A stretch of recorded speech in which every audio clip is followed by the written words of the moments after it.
Welcome back to Picture, the podcast where books come to life on screen and in conversation. I am your host, Kim, and today I am so excited to be joined by contemporary romance author Monique Fisher to talk all about her upcoming release, Make Room for Heather. We're talking luxury, fame, emotional tension, complicated relationships, and a romance dynamic that definitely keeps things interesting. You have your FMC and heiress trying to prove that she can survive outside of privilege, multi-platinum rapper, who is juggling fame, fatherhood, and finding someone he can finally trust. We'll be getting into the inspiration behind the book, the emotional themes woven through the story, relationship dynamic, and of course, some fun adaptation questions because you know how we do. Thank you so much for joining us today. Thank you so much for having me. Okay, so we always start our interviews with the same question. We believe every author has an origin story. So we want to know what your origin story is. How did you become an author? I felt like I should say, picture it. 1990. Cue in the blur time warp and then let's take it back, right? No, but I was 10 years old and I read Mildred Taylor's Roll of Thunder, Hear My Cry. And that was the first time I ever saw a Black girl who was a protagonist in a book. And I feel like every Black woman of a certain generation, particularly Gen X, Zillennial, Millennial, that's their intro into seeing a fictional character within a literary work. I had started writing when I was 10 years old, but I started writing for the purpose of actually doing it as a job when I was in college. I majored in theater arts and dance. My concentrations were playwriting and stage directing. And then I realized that playwrights are like the lowest paid people in theaters. And that's saying a lot. Gosh, I didn't know that. You would think, Yeah, you would one think of they my get paid professors more. told me that. He was like, "Yeah," he was a playwright himself. So he said, "Yeah, we're like the lowest one in total pool in terms of making money." Oh But my I God. still stuck with writing. I just pivoted. And Mhm. I'm grateful for all the pivots that I took because now I know how to write in various different mediums. So from playwriting, I went to television writing. I live in Los Angeles, so it's perfect. There's classes all everywhere for that. Yeah. And I learned how to write genre fiction. I learned how to write comedy.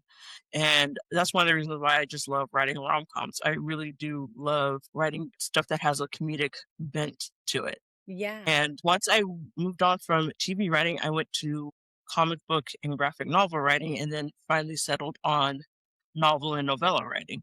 So all of that just kind of like played a huge influence in where I am now. And I love where I am now. Yeah, it kind of like you had to do all these things and help pave the way and open the doors to where you are right now with all your books that you have out, right? Um, so Pretty much, you're yeah. Yeah, so your books, you're in the romance, I guess, rom-com genre, right? Is where you could classify your books. So what draws you to writing that type? Is it just like an easier thing to write? Did you always know like I'm gonna write a book, I'm gonna go towards the romance rom-com side of it? You know what I mean? Well, it's definitely not easy. I mean, one of the things that I had impressed upon me when I was studying theater was it's easier to make people cry than it is to make them laugh. Mhm. I work really hard to make sure that I get laughs. Like there are times where I'm in the middle of writing a manuscript and I'm like, okay, a joke needs to be here. It's been a minute since there's been a joke, so something humorous needs to happen. It's like I have a Right. feeling like I need to end this on something funny. It's almost like I structure it like, okay, here's the chemistry dynamic. Mhm. And we also have like the friendship dynamic because I like writing banter, and banter has to come from these two people actually liking each other, not just loving each other or being attracted to each other. Right. So I tried to write that.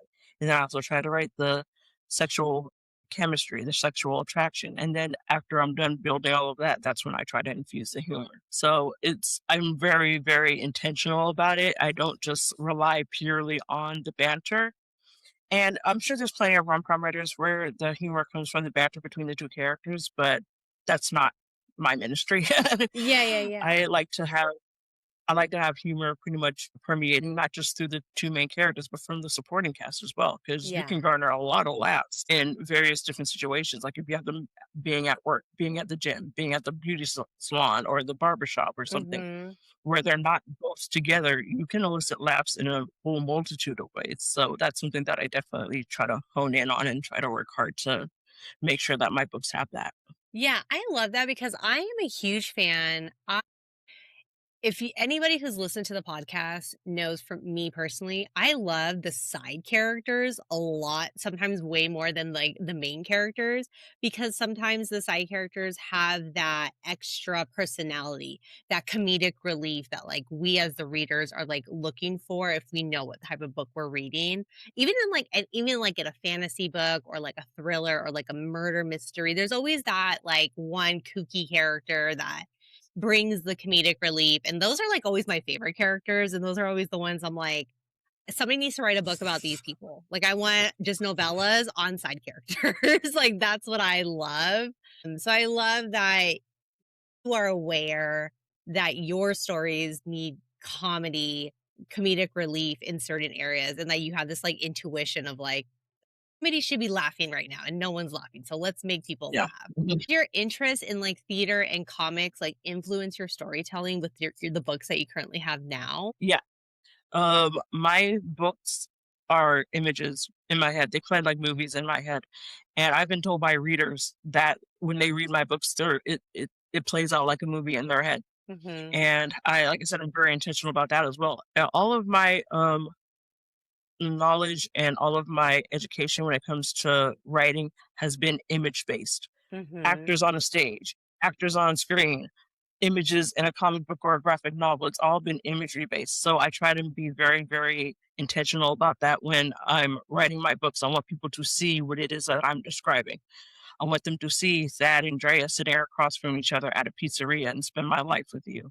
That's Yeah, actual scene from the book. I want them to see, Heather and Julius in that recording studio together when they're having their little discussion that leads to other things. mhm. I want yeah, I want them to actually see what it is that I saw when I was writing it, or as close as possible. Yeah. It's like I'm trying to invite you into my brain as Yeah. much as I possibly can. No, I love And that. I love that you want people to visually see, because I'm the type of reader who, if I can't visually see what I'm gonna say, when I read, it's like if you were having a projector in my head, you should be able to see what I'm reading, like, easily, like if it was a movie, right? And if I can't see that when I'm reading, the words just kinda go right over my head, and I'm just, like, now just kind of glancing over, and I'm just not really fully invested. So, I yeah, I'm the think same one. yeah, so I think that when you're writing, you have it visually in your head, and you know, like, if this was ever gonna be turned into something, this is exactly how it would look. I think that's great. Yeah, and as far as comics go, I love artists. I love working with artists and I love collaborating. The art of being able to draw something fascinates me because I can't draw a stick figure. So, working alongside these incredibly talented artists who do my covers and my character art, I absolutely love it. And comic books definitely influence that. I've watched documentaries about how the comic book artists from the golden age all the way up to now, how they get treated just terribly. And they're not Mhm. even treated like they're contributors to telling the story, and they are. They're like the So main, right? Like, that makes, yeah, like, I mean, you need I'm them. saying this as a writer. I'm saying this as the person who provides words. Yeah, Mhm. they're you don't really if you're talking about comics and graphic novels, you don't have a story without the images. And to me, that's incredibly important. That's why I like having illustrated covers. I love art and I love the idea of collaborating with the artist. And like I said, that definitely came from my love of comics. I love that. So when you know, for all of your books, all of your images, your covers, you always have like an idea of what you want, right? And then you look for somebody to design your covers, and you just let them know like, this Yeah, is I've my worked characters, this is like what I think they look like.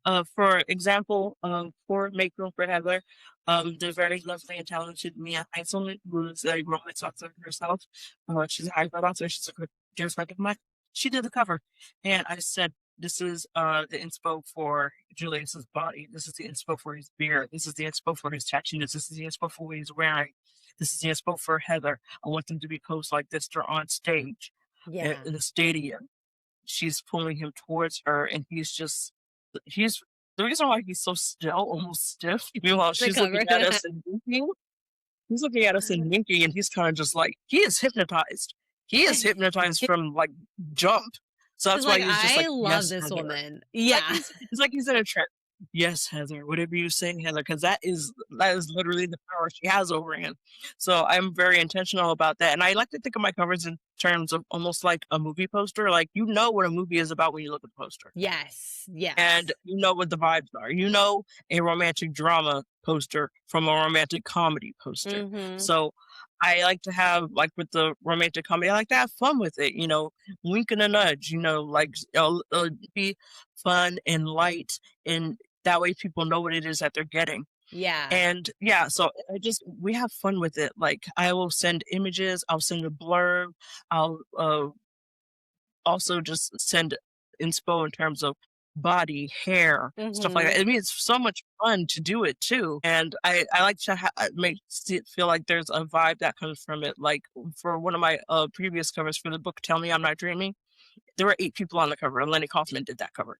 And I wanted it to give the feeling of coming this fall to UPN, like one I of those love black that. centered black Yeah. centered sitcoms from the early 2000s. I wanted it to give that feel. So I am always very mindful of what it is that I'm trying to convey with the covers, and I absolutely love collaborating with the artists and coming up with ideas. I love that so much. Okay, let's talk about your this upcoming book, Make Room for Heather. So the book is right as of right now, as we are recording, the book is not yet released. But what can you share with us about this book? What is the blurb, the spiel? The spiel is Heather Braun is a socialite and an heiress to a luxury watch fortune. She's been spending her parents' money a bit too freely, and parents are like, "Okay, we need to make sure you can actually take care of yourself when we die because we spoiled you a bit too much. We're not exactly sure that you can, and you have friends that are CEOs, and you've never had a job. So, tell you what, monthly allowance is on pause Mhm. until you get a job and keep it for 6 months. That'll prove to us that you can take care of yourself in the event that something happens to us." She is up for the challenge. Okay, bet. I want the inspo was, what if Hillary Banks had to get a job, and I what if she love ended up that. being really good, At and the what if she ended up jobs. being really good at that job, and then I blended that with Fran Fine. So what if Hillary Banks had to become Fran Fine, and she actually was really good at it? So, well, Heather, while being a spoiled heiress, I like to subvert tropes and subvert ideas. So even though she's a spoiled heiress, and when we think of spoiled rich kids, we don't think of them as being able to do anything. Anything, right. And meanwhile, she's also the eldest grandchild out of a whole bunch of grandchildren. And so she took part in helping take care of her cousins, her little cousins. So she's actually really great with kids. And Julius needs a new nanny because his oldest, Maisha, is doing everything she can in order to get rid of these nannies. So he needs a new nanny. She needs a job. She gets the job, and she soon discovers that Julius needs to be taken care of too. So they enter into a BDSM relationship where she is the dom and he is the sub. I So that's what love it's that. about. Love So that. it's And an erotic rom-com. yes, I love that. And for those who don't know, so Heather is also introduced in She Body, which that book was so good. Yeah. Read it. I was like, Make Room for Heather's not out yet, so let's read the first book in the series. And then when Heather's name was introduced, I was like, Heather, here you are, girl. Like, you're about to go into the next, you're gonna have your story. Before we jump into your MMC and other characters, book series, how many are gonna be in this series? Hoping for 3. I'm gonna be perfectly candid. The 3rd couple would be Freddie and Artie, who are 2, gay males. This is who I am I like and, rooting and waiting for. I would love to partner up with a gay black male author. Hmm. 'Cause, again, I'm not a gay black male. I really wanna write their story, but I wanna do it right, and I don't Yeah. wanna do it just, by having I do wanna get a sensitivity reader, but I don't want just a sensitivity reader. I Hmm. wouldn't mind actually co-authoring this with somebody, Oh like, telling wow. them, "This is the characters, this is their background. Yeah. Freddie is a drag performer, he works at the Kitten Hill Cabaret. Artie works in PR. Artie is in love with him, but Freddie is apprehensive because Artie is deep in his hoe phase, and so Yeah. it's basically like in my head. It's basically like Freddie kind of sends Artie on like the story of kind of like the story of Heracles, where he has to do 12 labors, where Mhm. it's almost that's kind of like the idea in my head, like where Freddie sends Artie off, like, okay, you say you love me, you say you want to give me the world, prove it. I love that. So that's kind I of like the love idea that. in my head. So it's friends to lovers, but I don't feel like I should just do it by myself, Mhm. even though these are my characters. I feel like I would love to collaborate with a gay male author. So we have to ask my friend Frederick Smith if he would like to collaborate on That this. is so first of all, that is amazing that you that, like, you don't hear that from a lot any author. I mean, I've never heard that from an author who's like, "These are my characters, like, I would love to, like, co-write it with somebody to give these characters, the truth, to have them not just be, like, based off research, but, like, somebody who can actually, like, talk about it, relate with these characters, help me bring these characters to life and do these characters justice." Like, that is really Exactly. amazing of you, and honestly, I cannot wait, and I really hope you do find somebody, and I cannot wait to read that story because they are also my favorite characters. I love them, and I cannot wait to read it. Um, yeah, I think that's so big of you, and that's so amazing of you to put that out there, and let's find that. I mean, let's call it, like, we're calling all, we're looking, she's looking for somebody, you guys, so hit up her DMs, okay? Um, but let's take it back to Julius. He is our MMC. What makes him the right or complicated match for her? What is the dynamic between them? Um, I think the reason why they work so well is because they're both protective of each other. Like he is protective of her in the sense that the relationship that they have, he Mhm. does not want her to be harmed by it. He does not want her to be harmed by the fact that he is her employer, she is the employee, and they are embarking in this very intimate relationship together. He does not want it to blow up in her face. And at Right. the same time, he also wants to protect himself because he's been hurt before. Mhm. So, and she recognizes that. She recognizes that not only has he been hurt before, but also he has a lot of responsibility on his shoulders. He's basically, there's a lot of inspo behind Julius. One of the main inspirations in terms of him as a rapper is LL Cool J. But another inspiration in terms of his feeling of responsibility towards his family, and this is actually an inspiration that I came up with before the movie came out. I'm a huge Michael Jackson fan. This is before the movie came out. But that sense of responsibility that Michael felt towards his family, I mean, that is Right. something that's also a huge inspiration. This Right. is a man who, back to LL Cool J, this is a man who is handsome, sexy, a sex symbol. He's that sex symbol rapper. Mhm. You know, he has a lot of female fans, mainly female fans, but at the same time, men also respect him because of his talent and because of his skill. Mhm. And so he's incredibly popular amongst all genders. He has a huge fan base, and he is always trying to work really hard. Like there's this part in the book where they talk about how he records his albums within 2 weeks because he's a songwriting machine. And Yeah. he just gets in the booth and it releases album after album, and he that's how he stays so prolific. And it just so happens that he's in a bit of a writing rise, and then Heather comes in like a breath of fresh air. She comes in to help with his children. She comes in to help him, and she actually is helping him with his career too. So that's why there's members of Julius's family who've been there since day one who are kind of like, "Who's Who this is chick? this? Yeah, who is What's she? going She's on?" trying to, like, take you away, she's trying to take your money, like, I don't like it. Yeah, like they benefit from his success Right. as well. And the idea, like I said, I like to subvert ideas. So the idea of there being a power imbalance on the outside, on the surface level, it looks like there would be a power imbalance, but Heather's worth more money than him. Yeah, she's like an And she heiress, was born okay? rich. She's just working to, She was like, prove to born her rich. yeah, she's just working to prove to her parents that she can survive. So like the power dynamic, if anything, is reversed. I mean, she's the one who's the dom. She's worth more money than him. Yes. So there can be no gold digger accusations because she even says something in the book. Hopefully this stays in the book, but she even says something like, "Why would I dig for gold when my father has always been mining for platinum?" I love that. Like, no, honey, that's She said, "I was born being worth a bunch of money." What? So that's why I like playing with that because I I like subverting those ideas because it's playing with the quote unquote power imbalance that happens with an Mhm. employee or especially a nanny and a famous rapper. So Yeah. I like playing with that idea. So like, yeah, there is no power imbalance right here. And she actually there is no power imbalance. All the stuff that you would think would be detrimental to this couple isn't an issue. So it's like Right. she has her own money. She's takes really good care of his kids. His kids actually like her. Yes.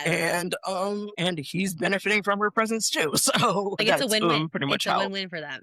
it's a win-win for everybody. Yeah. Yeah. Except for the family members who are kind of like about her. But other than that, it's a win-win for everyone. Um, what was important to you when writing the romance in this book? The chemistry?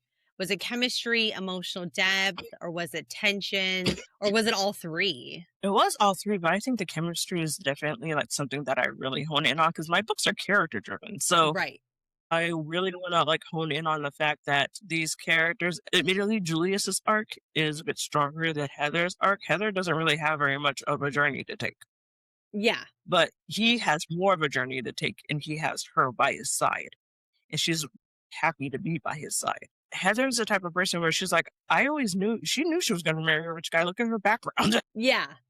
So her journey of herself, she already knows who she is. So she has less of a journey to take. Mhm. Julius is kind of, you know, he knows who he is too, but he also has a lot more kind of a journey in the sense that he needs to figure out a way to let go of taking care of everyone and Mhm. just allowing himself be to be taken care of, but also to just be. And that was something that I thought was really important to show. But I do think that chemistry plays a huge role because I like to show the the attraction, the sexual tension, and also the fun friendship that the two characters have with one another. One of the things that a lot of readers tell me is they love the fact that my characters have conversations with each other. I mean, it sounds silly, but my characters do have like real conversations with one another. They'll Yeah. sit back and like, tell me about this or tell me about that, and they'll literally just like sit back and listen to each other. Like I said, I don't look at reviews, but whenever somebody tags me in something, almost always one of the first things that they say that they love about my books is that these two people clearly like each other. Yeah. It's not just about, raw sexual attraction, and it's not just about I love you or I love you or the swooniness. I mean, you have that, but you also have two people who are just friends and who actually just genuinely like each other. And I think that Yeah. sometimes gets lost in translation when it comes to a lot of romance novels. And I feel like the calm part of rom-com is where I kind of lean into that a little bit more. Like Mhm. I have the main characters laughing and joking with each other. Sometimes I have them laughing and joking with each other after they just got through having sex. So I like, you can really like lean into the comedy and also show a lot about who these characters are just through like a little funny banter, a little funny back and forth. And Yeah. I love doing that. That's so much fun to write, and I love reading it too. Yeah, I love that because it's truly and I've been with my husband for going on 16 years now, and it's like best friend. If you can't sit there and just like laugh with your sin and just constantly like to this day we still make each other laugh. We still like do silly jokes and we like laughing is just one of the best things that we have. Then there's nothing like you have to have this relationship that's more than just sexual, right? It needs to have there has to be it's not just about like yearning or chasing after them or like, "Oh my god, I hate this person so much, but I love them so much." It's like friendship. It's like you have to be friends and you have to have like a good base, a solid base. You have to like each other. Yes, you have to like each other and I think of it in terms. Oh, sorry, no, it's sorry. okay. Go ahead. Uh, I I think of it in terms of my characters still have crushes on each other. Yeah. Like, they Yeah. still get butterflies whenever the other person walks into the room, so I think of it in those terms. So it's like, I I still have a crush on you, you're also still my friend, and yes. I like to show that. I show that just through them having conversations with one another. Ah, it's so good. I love your style of writing. It's like a fresh of like it's like a breath of fresh air, your style of writing. It's very, like, modernized also, and it's like you're hanging out or you're just hanging out with friends or you're, like, catching up with people that you knew, and you're just like, "What's going on?" You know, like, "What's going on with so and so? What'd you guys talk about last night?" Like, I really enjoy your type of writing, and I honestly can't wait to read more of Thank your you. books. Yeah, I was like, I Thank was you. like, "Yes, follow, add these books to my TBR," because I really enjoyed your story. What role does trust play in Heather and Julius's relationship? Because, he's obviously a successful rapper, and there's a lot of trust with his music and his kids, and then, with her as like, what role does that play for these characters? Well, aside from the fact that she is in charge of his kids, so, it's Yeah, obviously like a a hu lot of he has a trust. fairly trust her with that. But at the same time, they're in a BDSM relationship. You have no relationship without trust in BDSM. Mhm. I'm not an expert on it, but I have been doing my research in order to do this. And one thing that is hammered is trust, Ye trust, ye trust, trust and consent, trust and consent, trust and consent, trust and consent. So it's like, and yeah, that's important. That's incredibly Mhm. important. The person has to trust you in order to give you consent. So Yes. yeah, I mean, there are things where between the two of them where she's like, "Do you want to try this?" And he's like, "Okay, I've never tried it before, but okay." And she's Yeah. like, if you don't like it, if you want me to stop, just say so, and we will stop." Mhm. So that's incredibly important. He has to feel safe around her. I love writing books where the two people feel safe around each other. I usually lean into the woman a little bit more because women risk more by being with men. Yeah. Men risk, I guess, being laughed at, being dumped, or somebody wanting them for their money, Right. but women are usually risking their lives in order to Yes. be in a relationship with a man. So I always try to make it incredibly important that the woman feels safe. But I want both characters to feel safe. In this, I kind of leaned into more of Julius feeling safe because Julius has a father in prison, a mother who died when he was a baby. He was raised by his aunt and his uncle. His aunt, I like to think of her, Aunt Lori, as a mix between Richard Williams, the Williams sisters' father, Mhm. and Catherine Jackson. Got So it. she's like the motherly figure who's loving, but who also looks to Julius to help take care of the rest of the family, Yeah. while also she was the one who was his mominger or auntinger. Right, So right. she was the one who pushed him and pushed him and pushed him and, got him his first beatbox, got him his first, microphone, got him his first this, got him his first that. So she was the one who kind of like pushed him into it when she realized that he had talent. Mhm. So, those her and Uncle Herb. Uncle Herb is just pretty much just like, I stay out of all of this. This is you and your auntie's thing. But he is a good man, and they are like a very wonderful, warm couple together. And so Julius grew up seeing that, and he wanted that for himself, and he thought he got it through his high school sweetheart, Denisa, who was his ex-wife and the mother of his 3 kids. Mhm. But the fame and the money came to mean more to her. So now that he's found Heather, he's just like, okay, yeah, I'm not letting go of you. I'm not letting Aw. go of you. And so, yeah, he kind of recognizes it. I like writing like insta love, insta lust, insta whatever, where it's just like the person kind of just feels something almost immediately when they're around Yeah. that person.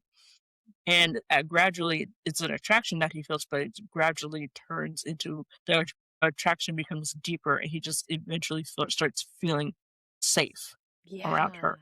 He is safe around Heather, and he knows that he's safe around her, and she makes that evident to him. Ugh, You can trust me. love it. I love the I won't hurt way you.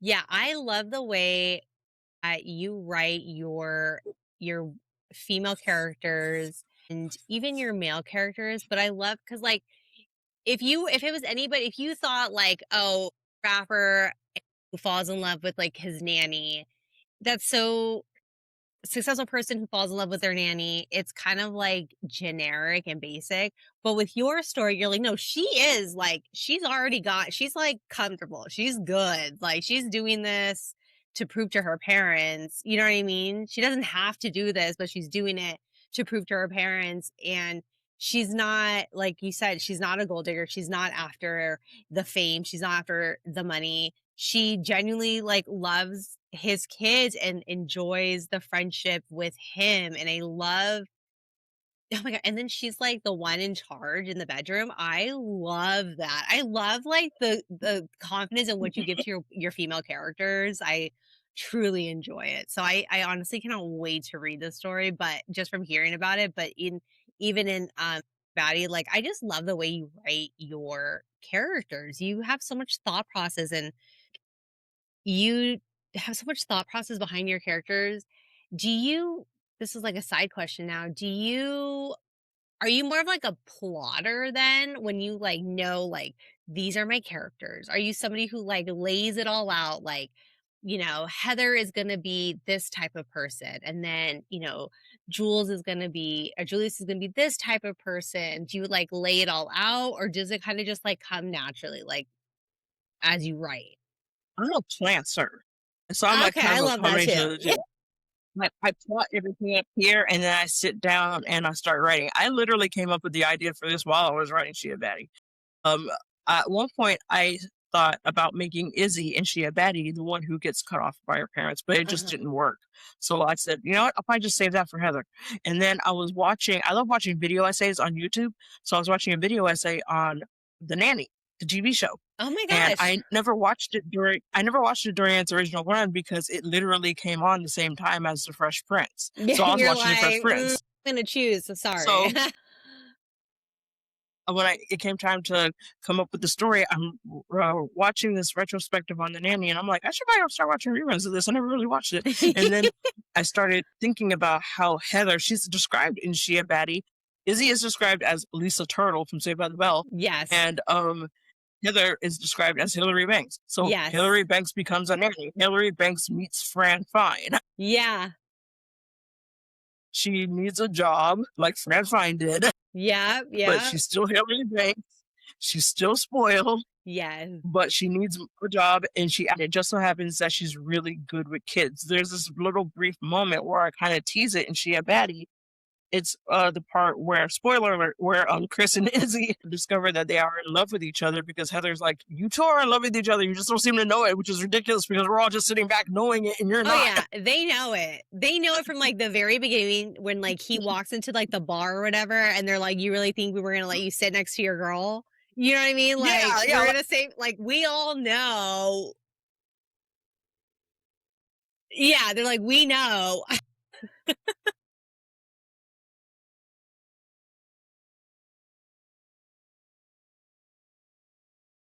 Yeah.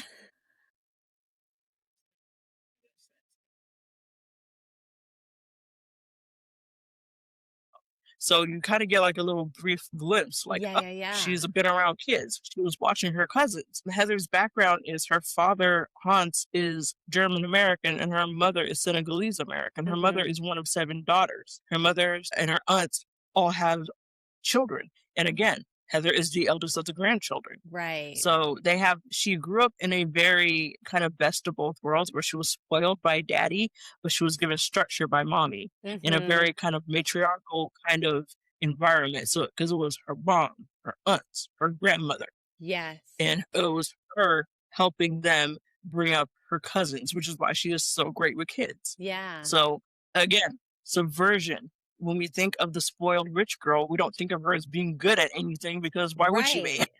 Right. Right. But Right. there's even a joke in the book about that. But Heather is good with children, and it just so happens that her favorite rapper needs a nanny. Yeah. Perfect. So, and her friends are the ones who actually help her get the jobs. Well, okay, without spoilers, what emotional journey do you want readers to go on when they read this book? I want them honestly. This is kind of like a deep thing for me. I was born in 1980. I'm a zillennial or exennial or however it is. Like it changes every 2 seconds. Like that that's Gen X. That's a I zillennial. have That's to like keep like I don't even Googling. know what I I have to keep like searching, like, what am I in this world to you guys now? so I just combined the two. I'm like a zillennial. That I guess that's what I am. Anyway, so I grew up with hip hop. Hmm. And I don't really listen to very much hip hop now, but I mostly listen to the stuff that I grew up listening to. And there were various different types of rappers. You had, the happy rap, which was like Fresh Prince and Kid and Play. You had Yeah. stuff like the sex. the sex symbol rap like Big Daddy Kane and LL Cool J. You had the Mhm. gangster rap like NWA. You had all yeah. If you had whatever it was you were into, and then you had like dancing rap like Hammer. So, Yeah. but Julius is like I said, his main inspiration is James Todd Smith. This is a man who has been in the game for 40 years, and for 40 years he has literally rapped about two things: dope, ladies love me. It's even in his name, LL Cool J. And this is what Julius raps about. I'm Yeah. dope. I'm a dope lyric. I'm dope at what I do. I'm good at what I do, and ladies love me, and I love ladies. I like fucking. So Yeah. that's pretty much what it's about.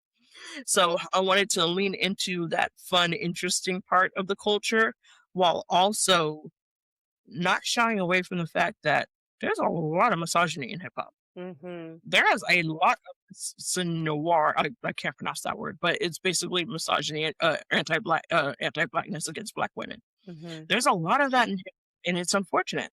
And it's an incredibly male-dominated industry even to this day.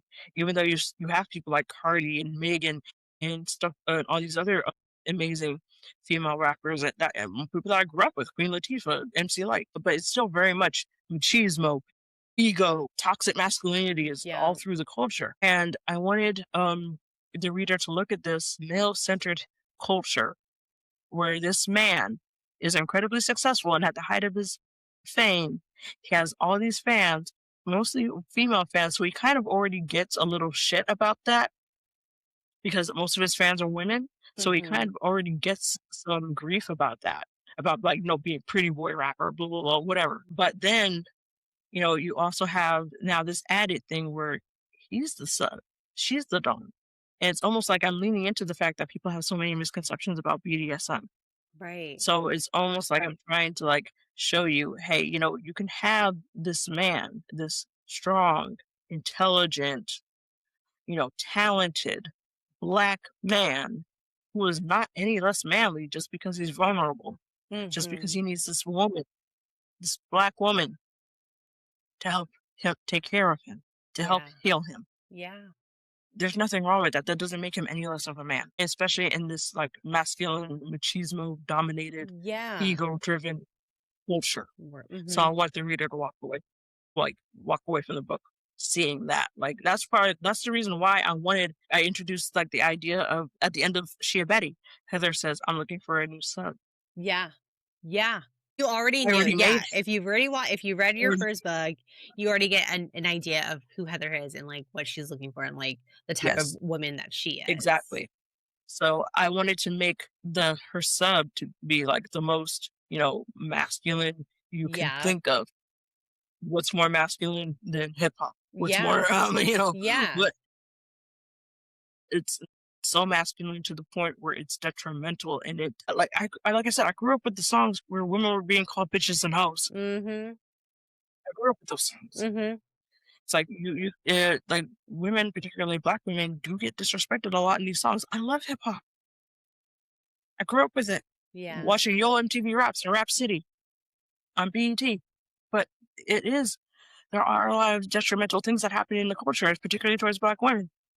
And I wanted to show that there was a man who was steeped in this culture who does not subscribe to that way of thinking. I And he's love still that. a man. Yeah, yeah. Oh my god. So was there a scene in this book, and I don't wanna give away spoilers, so if you could think of one without giving too much away, was there a scene that was, like, challenging for you to write emotionally or, like, creatively? Like, was it the bedroom scene? You know what I mean? Was there a scene that was kind of hard that took you some time to write in this book? There is a scene where Julius's cousin Corey, by the way, that's kind of a fill-in name that his name may remain Corey, but I'm but he is the one who's kind of like the most iffy about Heather. Mhm.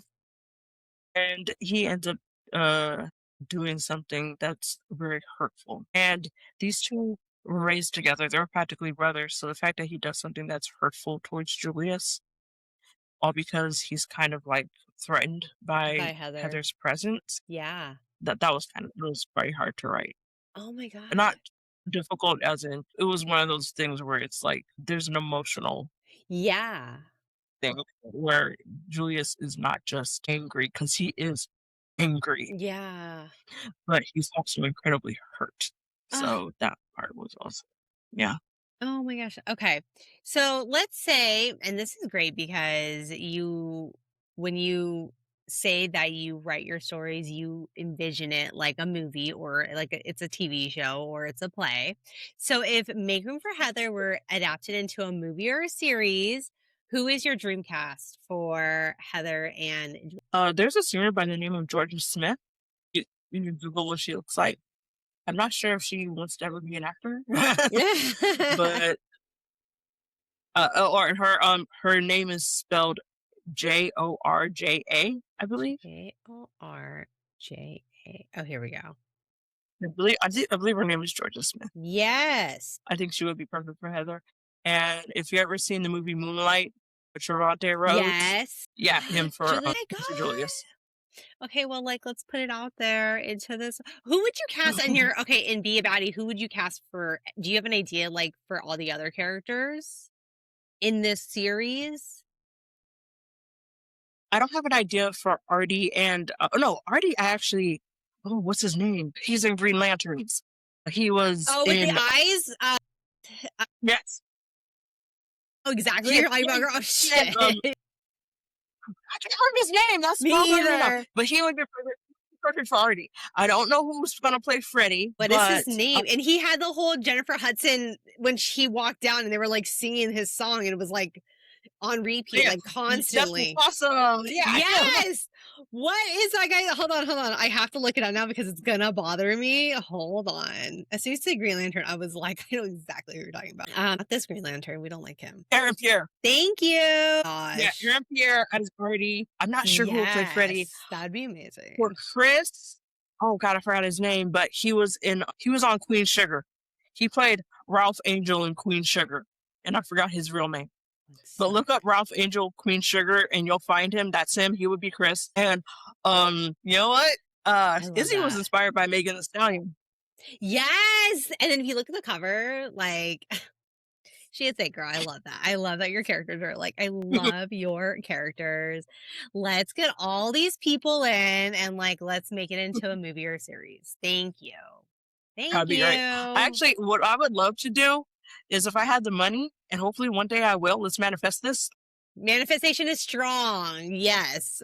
Yes, let's manifest this, that I am able to get the funding to make independent adult animated series that it takes place within my rom-com universe. So they could possibly be I want to have whole new characters for the animated Hmm. series, but I also want to have characters from my books like make appearances. But Yeah. I would love to have an adult animated series that is takes place within my rom-com universe. That That'd would be be fun. so fun. And then it's like if you know these characters that make the little appearance, then you know kind of Yeah, if you know, you know. manifesting. Yeah. Because I love Manifesting. Easter eggs. I'm a big Easter egg person, so I love putting Same. that in my books, and I would love to, like, transfer that and put that into my series too. Oh my God, let's manifest it, manifesting it. And when it does happen, I'll be like, yo, we did an interview with her. So we manifested it into the real world. Hopefully the right person sees this. Yeah. We're just going to share it and just tag kind of everybody. And then hopefully someone just like sees it and goes with it. What is one scene because we are big on book to adaptations and every book that we read, we always have that one scene that we say if this scene was if this book was turned into an adaptation, you have to have this scene or the adaptation doesn't work. So do you have a specific scene that you would be like this needs to be in this adaptation? I don't care what anybody says, it has to be in it. The recording studio scene, and that's all I'm gonna say. Ooh. Like, if it's not there, you're not touching my story. You don't own it. Nothing. It's So, before we leave, we always like to also ask authors, what do you hope readers feel? Not only when they finish Make Room for Heather, but like for any of your books. Like, what is the hope that readers feel when they close your book? Boy, that's Yeah. what I'm striving for. I mean, uh, I've gotten to the point where I actually hate the word struggle Yeah. because people attach it so much to the Black experience. And Hmm. yes, white supremacy makes being Black hard. Being Black itself is not. It's who we are. It's our Hmm. culture. It's our heritage. It's who we are. white supremacy makes being black hard in this world. Mhm. But we are a joyous people. We make jokes, we show each other love, we show each other support.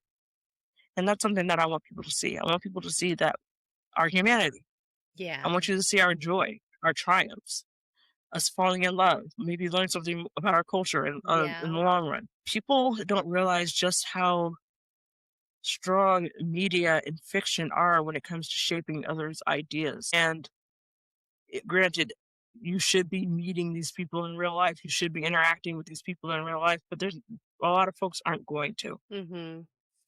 And if I could shape the way a person sees us, while also giving respect, love, and homage to people who look like me and Mhm. the people who read my books, because people who read my books mostly, I have readers from all cultures, Mhm. but the majority of them are Black women. I'm a Black woman. I write books for Black women. I Mhm. write books that I would want to read. I write books for silly, whimsical, nerdy Black women like myself. Yes. And if somebody else sees that and wants to be part of that, that's beautiful. That's great. But I want you to recognize that these characters may not be real, but the love, the respect, the trust, the support, all that stuff that they're displaying, that is real. Yes. And that is something that you find in Black love. Yeah. And I want people to walk away knowing that after they're done with my books. I love that. To be honest, okay, yeah. When I read She Batty, and like I said earlier, it's like just sitting there with friends or just like catching up with people. It's so beautifully written. Really, and I went through that book. I finished that book in one sitting. Okay. I like sat there and I could not put it down. I loved it. I loved your characters. You already know I'm excited for book 3. Like I'm like obsessed with this world that you've created for these characters. Um, and I love just everything that you've poured into your story and into these characters and into the culture and to like let people like to teach people, right? And to let them know. And I think you're such an amazing author, and I'm glad that your journey and Thank your you. path has led you to here right now.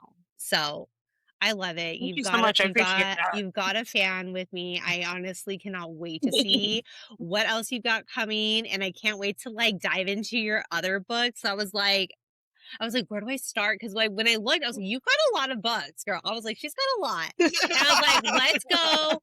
And that's cool. I was like, "This is awesome." I was like, "Let's go with book 1 in your series since we are talking about Make Room for Heather." But then I read it and I was like, "This is so good." And I have to wait till July to read her other book. I was like, "I gotta put these other ones on my TBR list so I can read them because I really did enjoy your writing. And it's like a breath of fresh air. And I really, really did like it. So Thank you. I really appreciate that.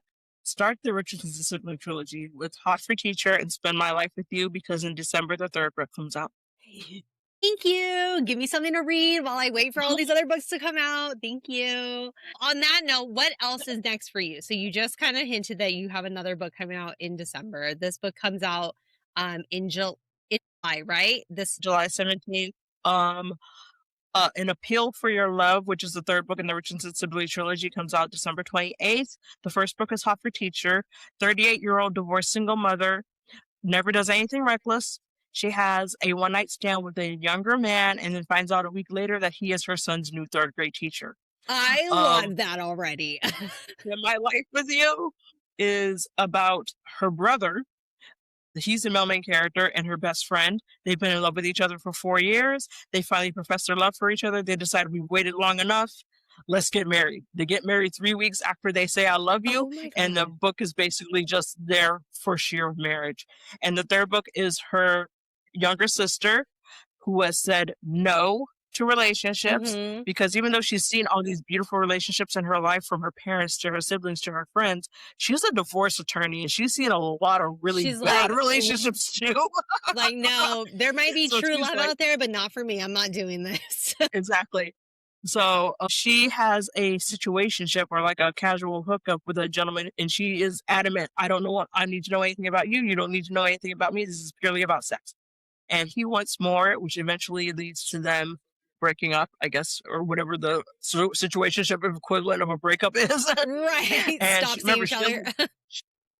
She, so she, they stopped seeing each other, and then a few months later, she's representing this reality star who has a tech billionaire husband, and her former paramour is representing the husband. So they reunite in the Girl, courtroom. I would only read these, but I would totally watch this if that was like a series also. I'd be like, "Fucked." I love that. And that's the one that's coming out in December, right? That's one coming out in December. It's called An Appeal for Your Love. Okay. I can't. Okay. I'll read those other two and then I'll read this one in December. I am so excited. Please don't stop writing and keep bringing us these universes of characters. Like, I'm so excited. I happily will. And for events, I have Black Romance Book Fest in Atlanta at the end of this month. I have Raven Spicy Reads in Chula Vista, that's near San Diego, at the end of June. And then in the middle of July, I have One Love Reunion, which is another book event in New Orleans. And also, I just started selling signed paperbacks on my website. So if you want a signed paperback, it'll to show you the quantity of how much of each book I have on hand. So go ahead and get yourself a signed paperback. Get yourself some books. If you love Yeah. Black love, if you love to laugh, and you love, some sexy times, go read my books. Yeah, these are the books. These are the books. Well, on that note, this is the time we like our authors to or anything they like to plug. So your social media sites, websites, wherever anybody can find you, like let everybody know. Okay, I'm on TikTok under Monique period Fisher author. I'm on IG and Threads at Monique Fisher author. I am on Facebook. I should be under Monique Fisher. And one of these days, I'm going to start my blog on Substack. I'm under, I believe, Monique Fisher author for that as well. And my website is moniquefisherauthor.com. You're like, it's pretty simple, except the TikTok one, you got to put a dot in between my name. In between my names. Yeah, that's it. But other than That's that, it. still Monique You Fisher can find author. me. We will make sure on the notes of this podcast, this episode, we will put all of your social media links and your website as well. So our listeners can easily just like find you from there. And then we'll also share on social media all of your social media sites and your website as well. So anybody can follow easily. Make it easy for everybody, right? Great. Great. Thank you. Thank you so much for hanging out with me today and talking to me about your journey Thank and you your so much for upcoming having book. me. You were such a pleasure. I honestly had so much fun talking to you, and I hope you had a good time. Thank you so much.